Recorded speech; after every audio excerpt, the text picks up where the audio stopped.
The Checkpoints is presented by pharmaceutical company GM Pharma.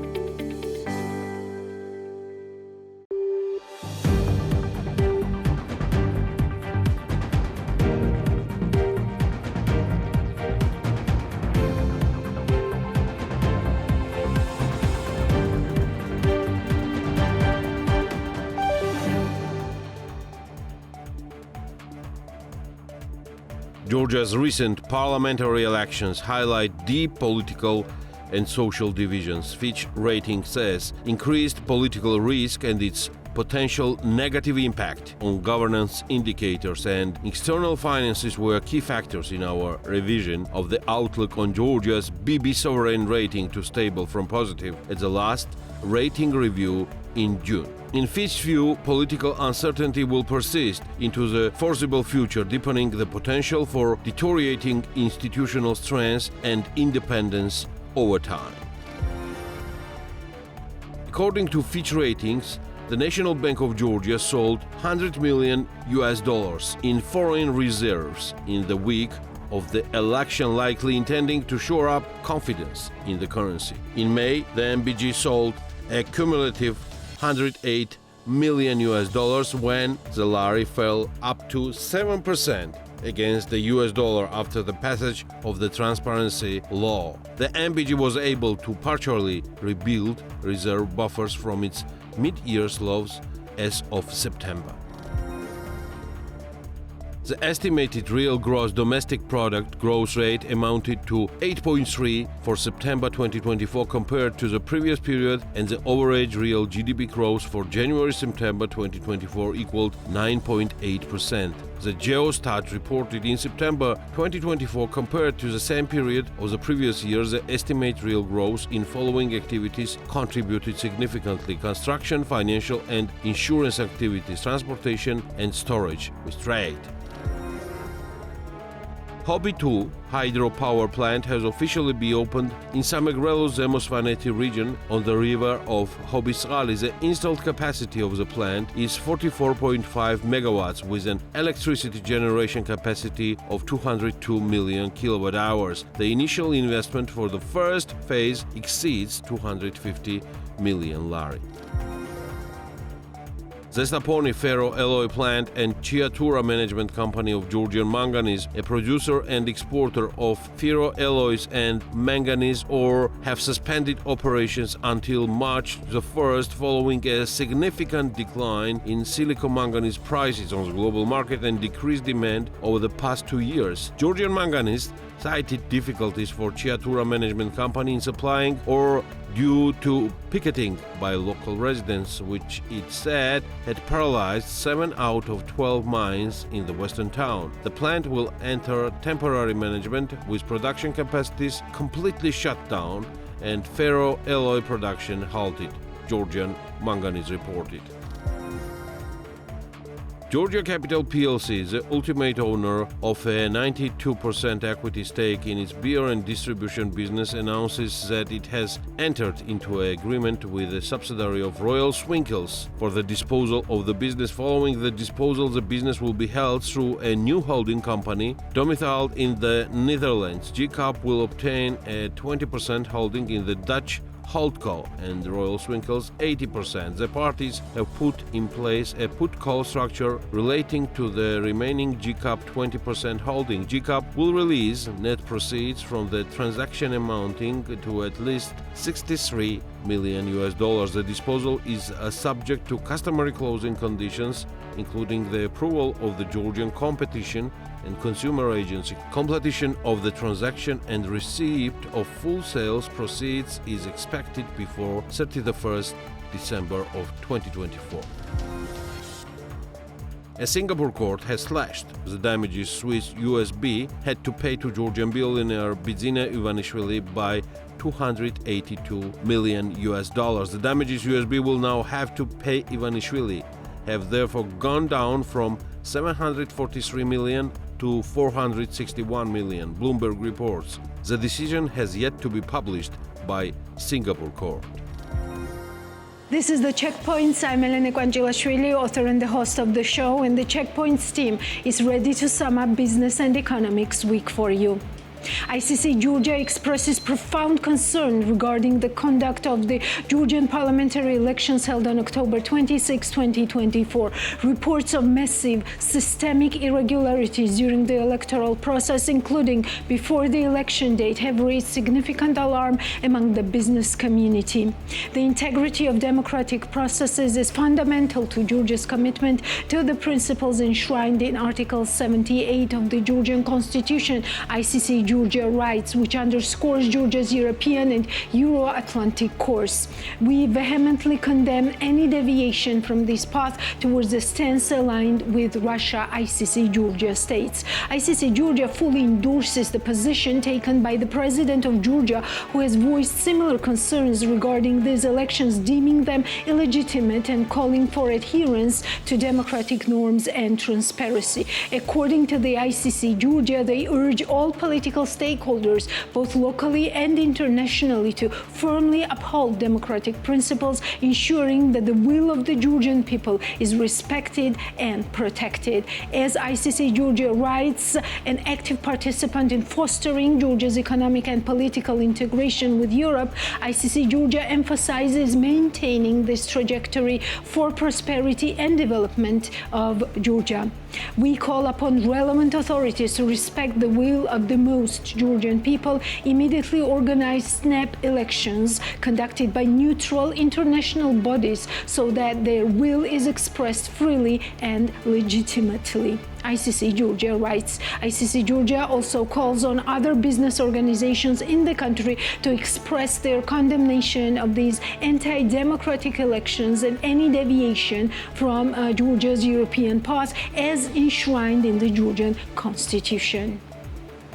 Our reporter Natia Taktakishvili has gathered some more voices from the business community. On to Natia.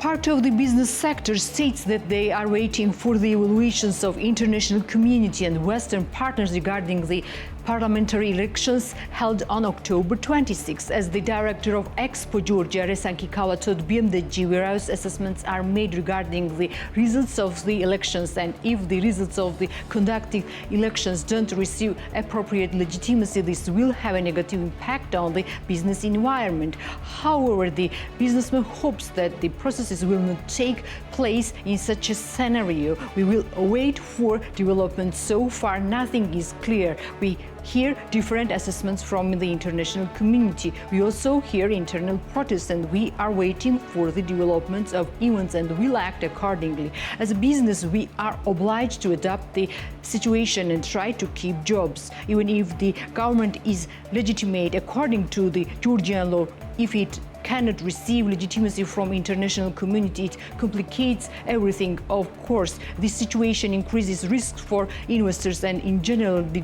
desire of cooperation disappears. Of course, this will complicate the operation of business, and hopefully it will not come to that. Otherwise, of course, this will complicate everything, including relations with financial institutions, Rezan Kikava said.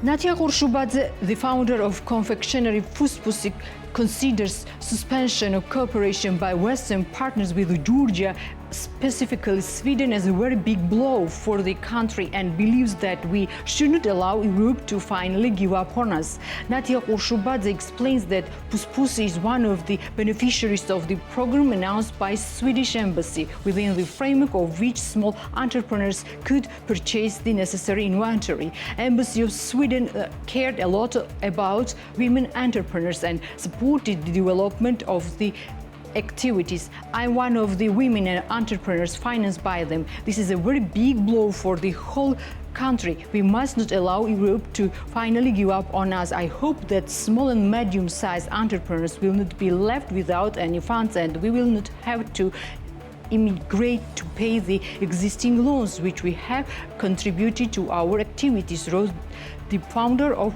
Puspusi. On October 29, it became known that Swedish government was interrupting cooperation with the Georgian government. According to the Minister of Foreign Trade of the country, cooperation can be restored in the future if Georgia gets closer to the European Union. If Georgia does not renew dialogue on EU integration and the country does not return to EU pass. It's threatened with stagnation. The founder of MK Development Group, Malhas Kunelauri, told BMDG. According to Kunelauri, the country will not have a steady economic environment with the EU and foreign partners. However, he has little expectation from ruling Georgian Dream. If Georgia does not renew the dialogue regarding European integration and the country does not return to European direction, it's threatened with stagnation. Europe and Georgia must be brought closer together. If this is threatened in any way, then the economic environment will deteriorate significantly and we will not be able to ensure that we maintain a stable economic environment in the country. Personally, I have a little expectation that Georgian Dream has a sincere desire to take the country to the EU. I wish that I am wrong and all this is not true and that the government can quickly return to the path of European integration of the country, said Malhas Kunelauri. Gina Dolin, director of co-working space terminal, declares that the investments are not slowed down, they are stopped. She deeply hopes that the course will be changed and the country will return to the Western path, which will help to attract investments. Investments are not slowed down but stopped. I have to deal with many foreign investors and everyone hopes that the environment will change and the investments will come and business will develop, said Gina Dolin. According to Justat, in the first half of this year, Georgia received foreign direct investment of over 700 million USD, which was a 34% decrease year on year. Chef Luka Nachapia declares that a business that is not loud now is hurting itself in the long term. He was actively participating in rallies against Russian law and expressing his position on social media, although he did not rule out problems. According to Chef, he understands those businessmen who avoid openly stating their position but believes that in the long term everyone will suffer. No matter how hard you try to keep your profits, save your business and be safe, you can't build a house by yourself. I understand businessmen. It's very difficult to build a business and someone can knock you down with one hand, but you don't have people around you and all of them are poor who is not interested in your product. What kind of self-saving and what kind of business are you talking about? Which business will be happy? A collapse will occur. If we take the construction business, there is clearly a danger of a bubble. There is no buyer except Russia, and that market will close sooner or later because nothing lasts forever and they are also in crisis. How long will Russian money save you, says Chef Luka Nachapia. Tamas Chedlidze, the founder of Bioli, declares in an interview with BMDG that demand from foreign tourists on the medical wellness resort fluctuates due to the political situation in Georgia and the world in general. Demand is very vulnerable. If there are problems in country, the demand also drops. The customers of wellness are residents of very stable and wealthy countries. That's those who have everything well and think how to live quality life, Tamas Chedlidze said, adding that the demand for wellness in the global context is growing. According to him, the guests of Bioli are mainly from Arab countries and Israel. Tamas Chedlidze started creating the Bioli Wellness Resorts in 2005 with the aim to offer a healthy life industry to the country, for which he has already invested 42 million USD. Bioli Wellness Resort is located in Kojori, 16 kilometers away from Freedom Square. Bioli Wellness Resort features accommodation with a garden-free private parking, a shared lounge and terrace. The accommodation offers a 24-hour front desk, airport transfers, room service, free Wi-Fi throughout the property. Otavekwa, co-founder of Kiwi production company Energeta, declares that if Georgian economy and business were closely connected with EU market, the authorities could not ignore the critical messages and appeals from the European leaders. According to Otavekwa, the problem is that the business did not manage to increase the share of exports up to 80% to the EU market. Our mistake is that Georgian business and economy failed to increase the exports up to 80% to EU market. We don't manage to have European tourists, said Otavekwa. According to the co-founder of Energeta, the business should create a product for the EU market. We should create products for the European markets. There must be big plans. For example, the new parliament and the new government should say that in 5 years there will be 10 billion USD from Georgia to the European Union. In 5 years, 60 25% of tourists in Georgia will be from European countries, and etc. The government should support local producer business in communicating with European supermarkets. The authorities don't have such ambitions, said Kotevekua. Georgian authorities should change the anti-EU narratives with proactive and objective communication about the EU and its support for the country. This is stated in the EU enlargement report, which was published a few days ago. According to the document, the institutions responsible for the EU integration process are mostly functioning in Georgia. However, despite the fact that the EU integration remains the declared goal of the country's policy, last year's reforms and some developments did not correspond to this goal, and limited political attention was mobilized by the government for the progress of the EU agenda. Georgian authorities should clarify their intentions by changing this course of action in order to implement EU-related reforms more effectively. Stronger multi-party political support is needed in all decision-making state institutions. Interministerial coordination and civil participation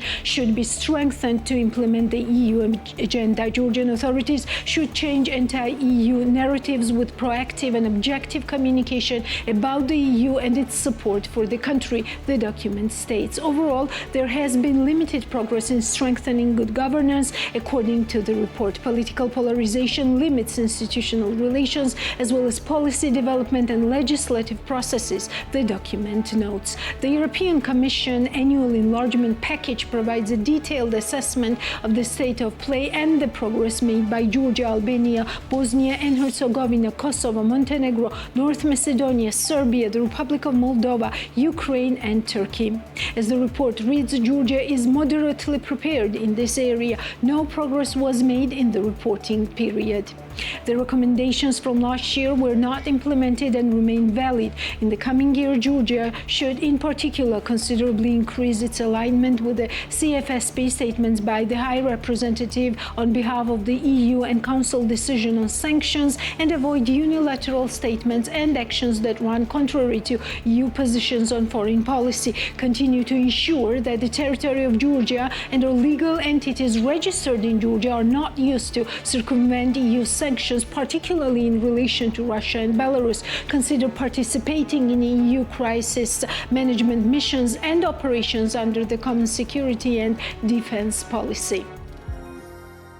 And now let's go to the topic of this press conference, together with Commissioner Varhelyi.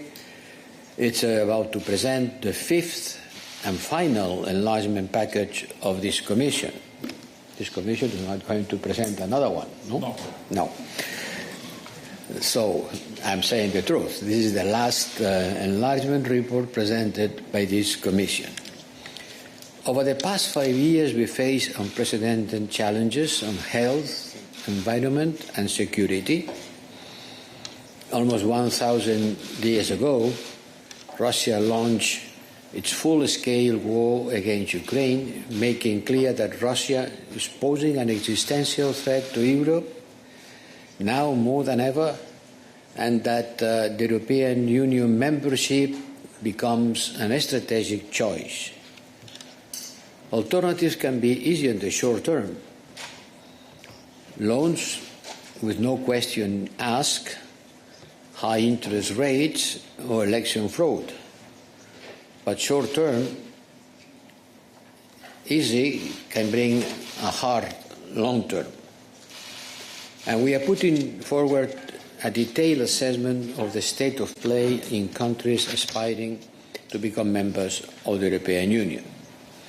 The assessment is based on the country's individual efforts, on merit base, the rule of law being at the core of it.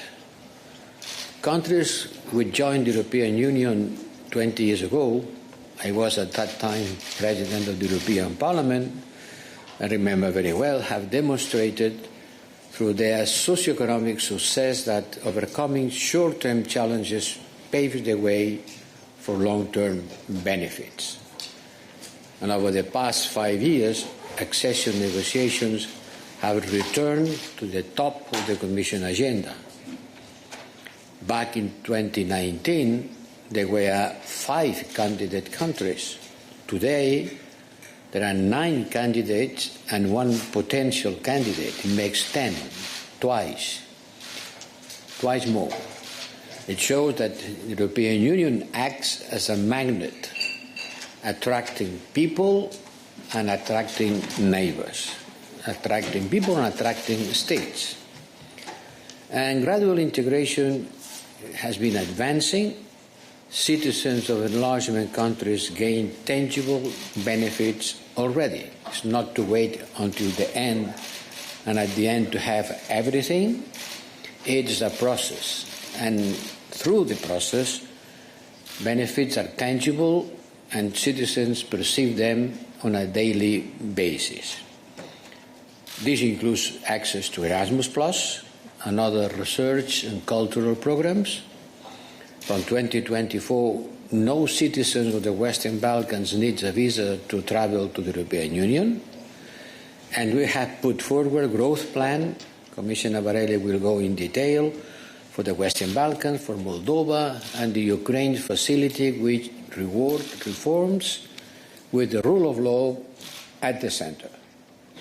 And now we are looking also for stronger ties on foreign and security policy, involving our partners on key priorities, standing firmly on defending our values to secure regional stability and protect global order.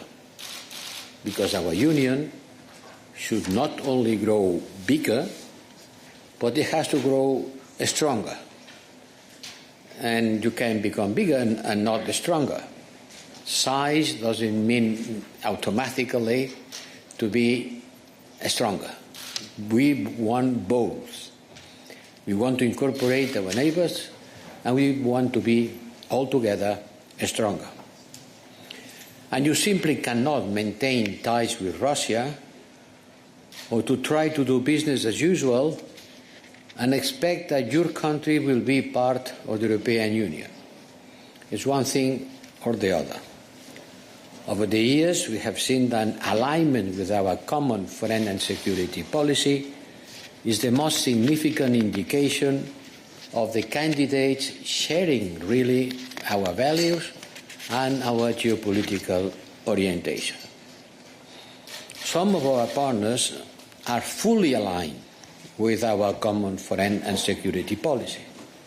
I can mention North Macedonia, Albania, Montenegro, Bosnia and Herzegovina, and Kosovo, who is aligning voluntarily.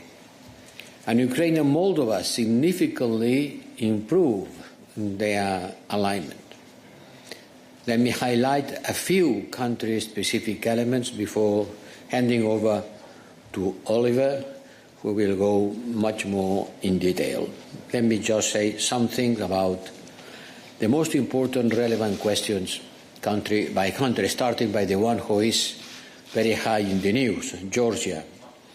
Georgia has conducted parliamentary elections which were marked by serious irregularities.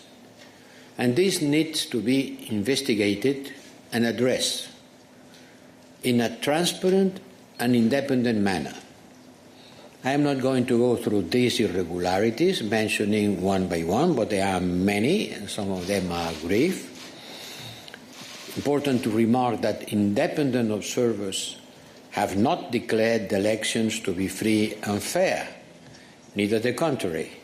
So we are in a zone that requires investigation in order to clarify what has happened, which is the scope of the irregularities, and how this has been affecting the result.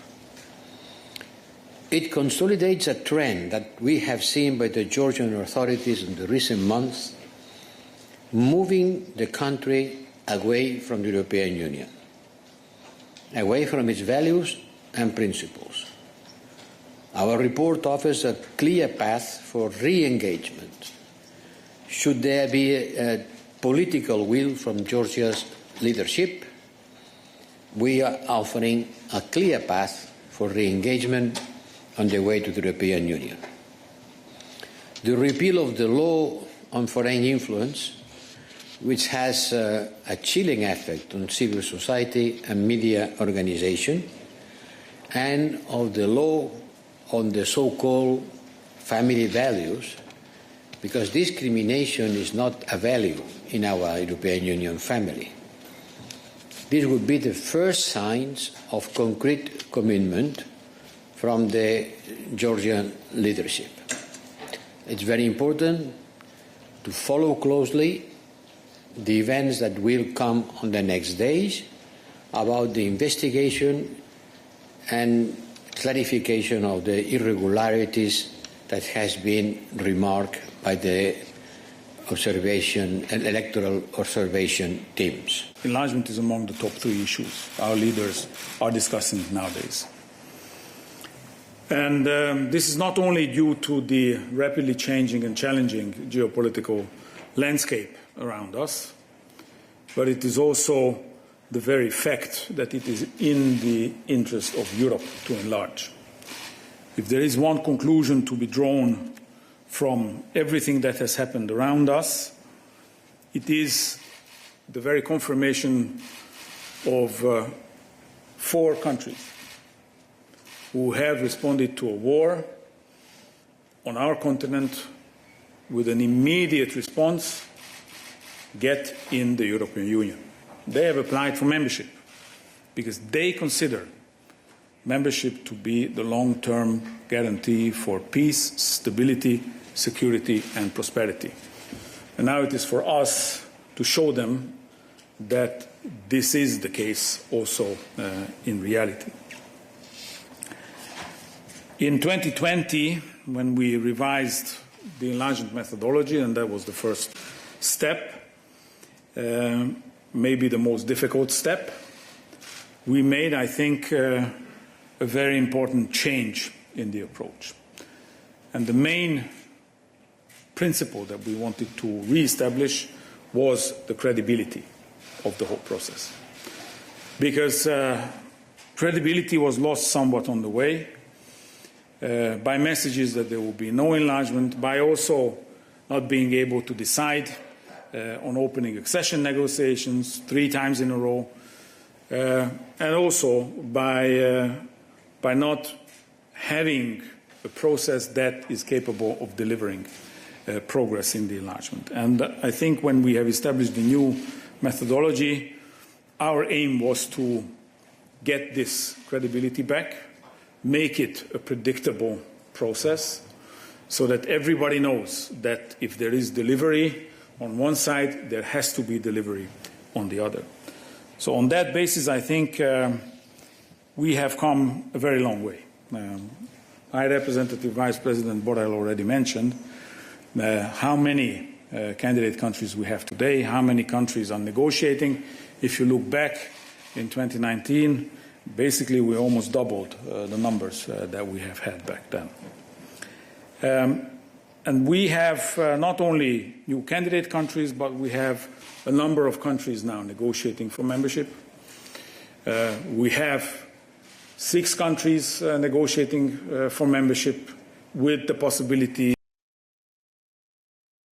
of a 7th joining, because we have European Council decision on starting the accession negotiations for Bosnia and Herzegovina as well, which shows that we have a build-up of progress, which could mean that at the end of the next mandate of the Commission, we could see enlargement happening. But for this to happen, it's not enough to look at the political processes. You also have to look at how the real integration, the integration on the ground, goes. But if I only take this year, or this reporting period rather, so basically September 2023 to September this year, what you see is not so much what the report holds in terms of progress made, but all the decisions that, based on the new methodology, the Council has been able to do. Very important decisions, finally. You remember back in 2023, November, we made a proposal to restart our relations with Turkey. We did it together with the High Representative Vice President. He also mentioned that we are making good progress there, and that we see now a different view emerging on both sides, bringing already direct benefits to both sides. In December, our proposal was endorsed by the European Council to start accession negotiations with Ukraine and Moldova and to provide candidate status to Georgia. In January, Kosovo citizens became visa-free travelers into the European Union. In March, the leaders have approved our proposal to greenlight the accession negotiations for Bosnia and Herzegovina, so providing the necessary decision for moving forward with Bosnia and Herzegovina as well. In June, again, based on our proposals, the Council has been able to have the first intergovernmental conferences with both Moldova and Ukraine and start the actual accession negotiations. Also in June, we had the first intergovernmental conference with Montenegro, where we have started the final phase of the accession negotiations, meaning that we have started closing the chapters with Montenegro, opening the way to actually conclude the accession negotiations.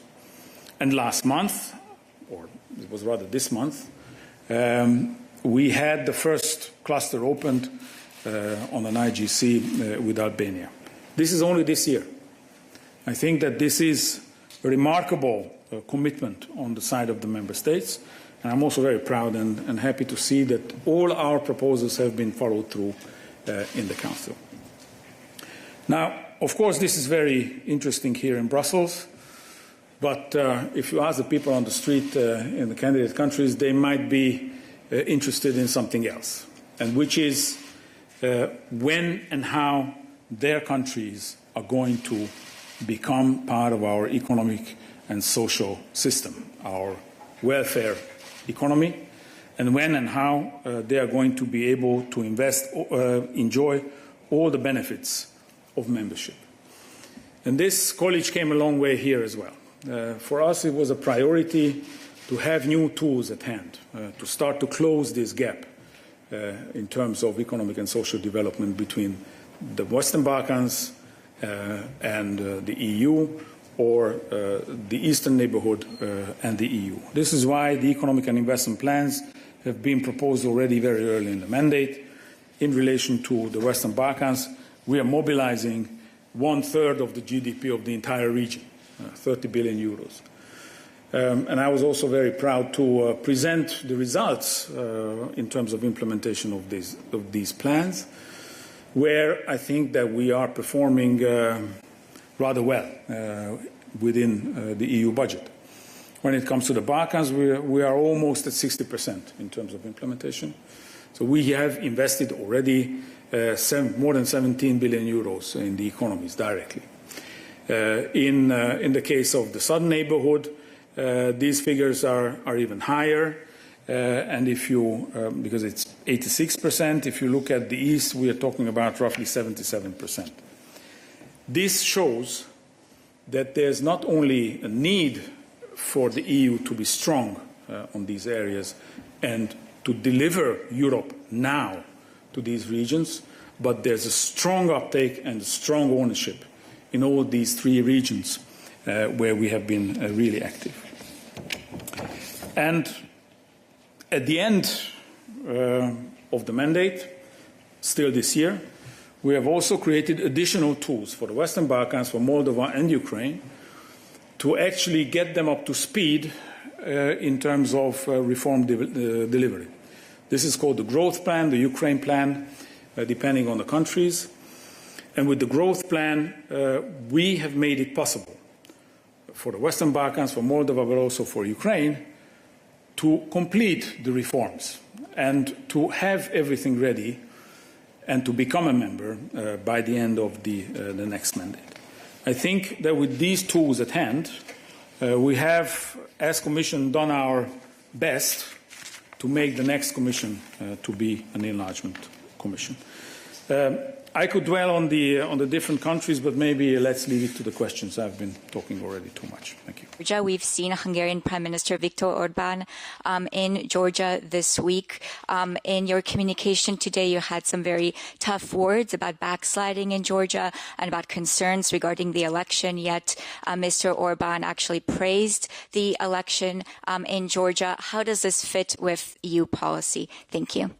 And about Georgia, I have to say something which is obvious, is the Prime Minister Viktor Orbán visiting Tbilisi. It's only on the framework of the bilateral relations between Hungary and Georgia. And as you know, the foreign policy of the European Union doesn't prevent member states from having their own foreign policy. And I see that several times, that different member states have different approaches to a same question.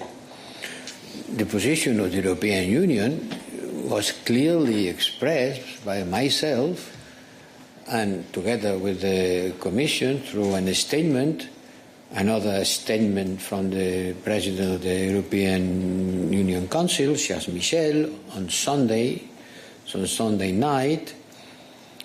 It will be in the agenda of the upcoming informal leaders meeting in Budapest. And I think that we have to understand the reality. Maybe Prime Minister Orbán has a different view, but the observers have not declared the elections to be free and fair.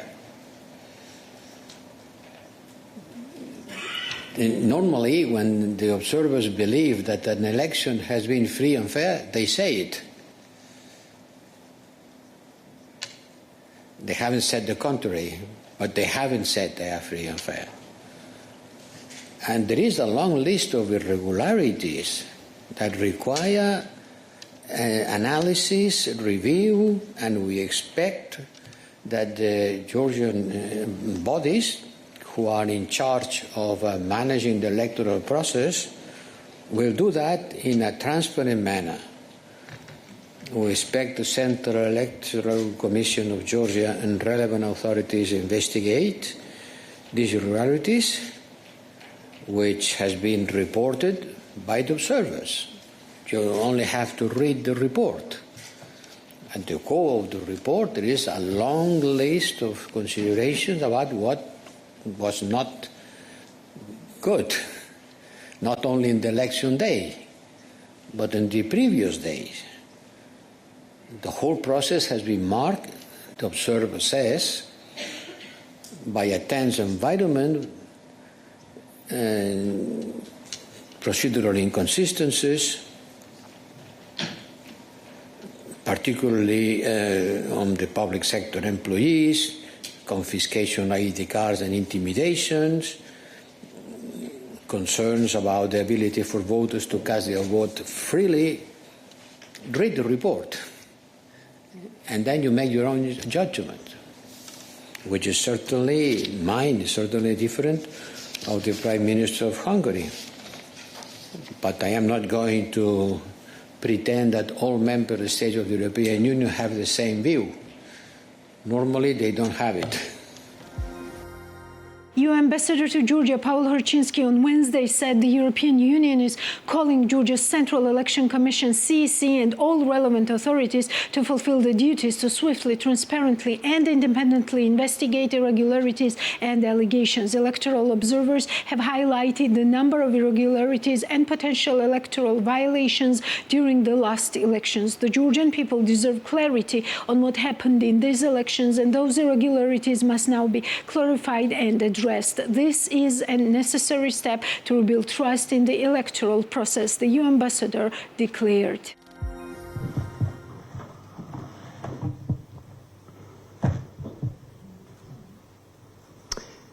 Mogę salmevit. Ladies and gentlemen, good afternoon. I have invited you to present the European Commission's second ever enlargement report on Georgia. It is published just a few days after the parliamentary elections, in which Georgia's European future was a central theme. A year after Georgia was granted candidate status. It is timely to take stock of where Georgia is on its European path. The annual enlargement report is exactly the same for 10 countries that have applied to join the European Union. It is a moment of assessment and reflection for each candidate country. The enlargement report focuses on progress in implementing fundamental reforms in all areas and provides guidance on the reforms ahead. Accession to the European Union is a strategic and sovereign choice of each country. However, once you apply, you accept the scrutiny from the European Commission of your country's preparedness for EU membership. Precisely a year ago, this moment was an opportunity to celebrate. The Commission recommended granting EU candidate status to Georgia, a recommendation then that was unanimously confirmed by EU member states in December last year. For both the European Union and Georgia and Georgian people, this was an unforgettable day of hope. It was, for me, the highlight of my professional career. Today, precisely 1 year later, there are unfortunately not many reasons to celebrate. Due to the course of action taken by the Georgian government, EU leaders have stopped Georgia's accession process. It remains on hold as long as Georgia continues to move away from the European Union, our values and our principles. Today's report is a fair assessment of developments over the last 12 months. It recognizes progress made in several technical files. For instance, in the energy sector, a long-delayed market opening has partially begun. The reform ambitions in the fields of environment, climate, and waste management have been noted. There have been important positive developments in public procurement. I wish I could report more such positive achievements. Regretfully, they are overshadowed by worrying democratic backsliding and hostile anti-EU narratives and disinformation. What were some main assessments of the parliamentary elections 2024 in our short overview? The citizens of Georgia have the right to peacefully express their views regarding the conduct of elections, which international local observers did not declare free and fair. This is stated in the statement of USA President Joe Biden. In the statement, President Biden calls on government of Georgia to transparently investigate all election violations, withdraw laws such as the foreign influence law, and immediately start an inclusive dialogue with all political forces in Georgia. We call on Georgian government to transparently investigate all election violations, withdraw laws such as the foreign influence law that restrict freedom of assembly and expression, and immediately begin an inclusive dialogue with all political forces in Georgia to restore electoral justice. We call on parties to fully respect the rule of law and fundamental freedoms, which remain the basis of Georgia's Euro-Atlantic futures, said Biden's statement released by the White House. U.S. Senator Roger Wicker issued a statement on Georgia's parliamentary elections, noting that past Saturday, the people of Georgia went to the polls to exercise their democratic rights, but they got a farce. We share Georgian President Zurabishvili's belief that these elections were neither free nor fair and don't reflect the will of Georgian people. Unfortunately, the Moscow-backed Georgian Dream parties seem to think that alongside Russia and its authoritarian axis, they can wait out the United States and Georgia's democratic allies. They are wrong. The manipulation of this election is not only a blow to Georgia's fragile democracy, but if allowed to stand an end to the country's long-standing Euro-Atlantic aspirations, U.S. Senator Roger Wicker said.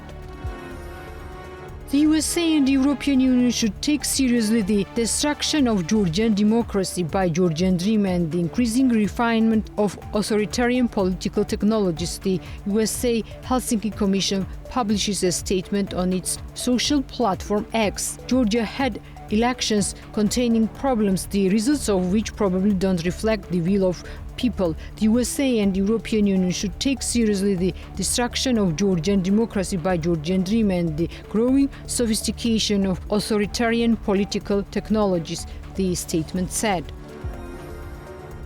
Ursula von der Leyen, President of EU Commission, on Monday said free and fair elections are at the core of European values. The people of Georgia have been fighting for democracy. They have a right to know what happened this week, a right to see what irregularities are investigated swiftly, transparently and independently. A free and fair elections are at the core of European values, she wrote on X.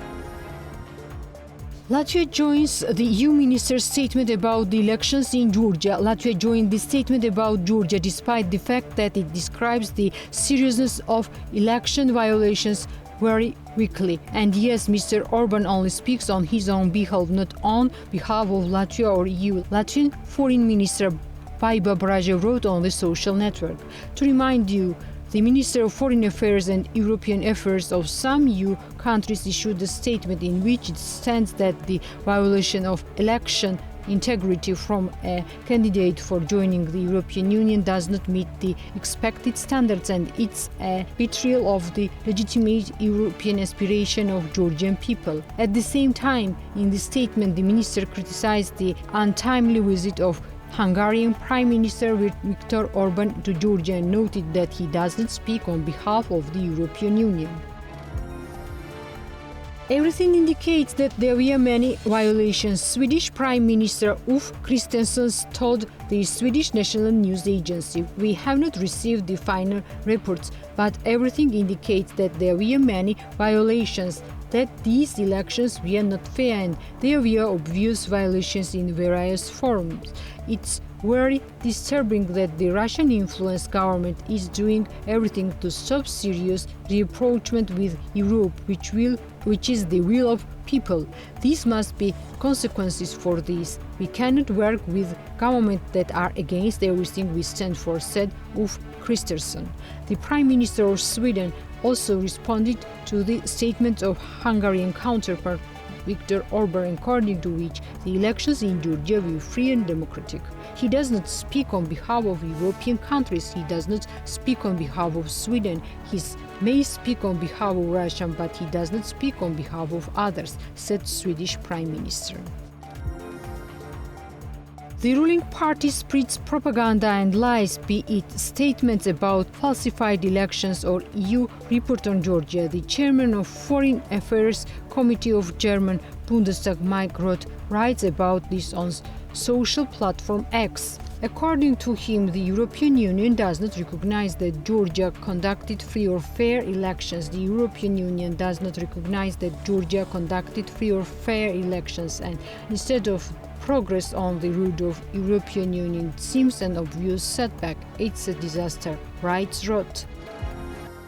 Georgian President Salome Zurabishvili held a press point on Wednesday after prosecutors summoned her to testify regarding her allegations of election misconduct. Zurabishvili says it's not her responsibility to prove alleged election fraud. There is footage which says everything, and in any normal country, the investigative body will obtain evidence itself instead of requesting it from the president. Citizens' observation missions and non-governmental organizations are involved in the collection collection of evidence, a huge amount of material already exists. The president continued, stressing that the investigative body and prosecutor's office must open the probe. Zurabishvili also mentioned irregularities faced by the diaspora. They were directly restricted from using their constitutional right in the elections. I appeal to the prosecutor's office. You're accountable to the people. The public demands from you an immediate investigation, not my evidence, and no one expects the prosecutor's office today to start political processes against the president, which, by the way, I don't know how to call it, strangely coincides with Medvedev's instructions, she declared. According to the president, over 1,100 complaints regarding the annulment of election results have been submitted to the Central Election Commission. It immediately affects 246 precincts, which at this point represent almost 400,000 voters. This might have a significant impact on the findings. The violation of vote secrecy also may result in the invalidation of 2,263 precinct results. She instructed the prosecutor's office to do its job. Zurabishvili addressed society. I received a lot of messages. I'm not afraid, and you should not be afraid either. Everything will be calm and peaceful, and the true results of these elections should be established. We will meet next Sunday, but before that, you need to follow us on BM.G for more news and updates on business and economics in Georgia, in the region, and beyond.